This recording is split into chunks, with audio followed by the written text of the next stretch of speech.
जनसंवाद खबर में आपका स्वागत। घोसी थाना क्षेत्र के चीरी में स्कूल से घर लौट रही छात्रा को किया मारपीट, पीड़ित छात्रा पहुंची थाना।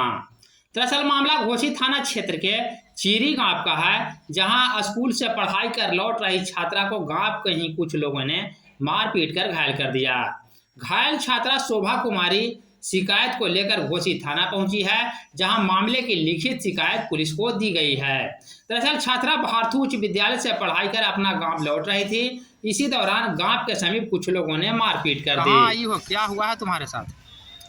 मैं घोसी थाना में आई हूँ। मैं केस करने आई हूँ। क्या हुआ है, कैसे मारपीट हुआ? मैं स्कूल से घर जा रहे थे, गांव रोड से गांव में उतरे तो कौन स्कूल से पढ़ के आ रही थी? MKD हाई स्कूल भारतू से आ रही थी। जी। तो कौन लोग तुम्हारे साथ मारपीट किए? कमलेश कुमार हमको साइकिल से नीचे उतरे रोड पर से। तो कमलेश कुमार का हमको उतरो साइकिल पर से, हम नहीं उतरे। तो एगो नवलेश कुमार था, नवलेश कुमार हमको लाठी से मार दिया। कहाँ के वो लोग है? चीरी के रहने वाला है। चीरी के है जी। पुलिस को सूचना दिया है? मैं पुलिस को सूचना अभी तक नहीं गया। अभी नहीं दिए हो? नहीं। हमको एक दुर्गा जी भी पहन लेते, वो भी छीन लिया। हम कान में बाली भी पहन लेते, वो भी छीन लिया। अच्छा, क्या नाम है तुम्हारा? शोभा कुमारी। घर? घर चीरी।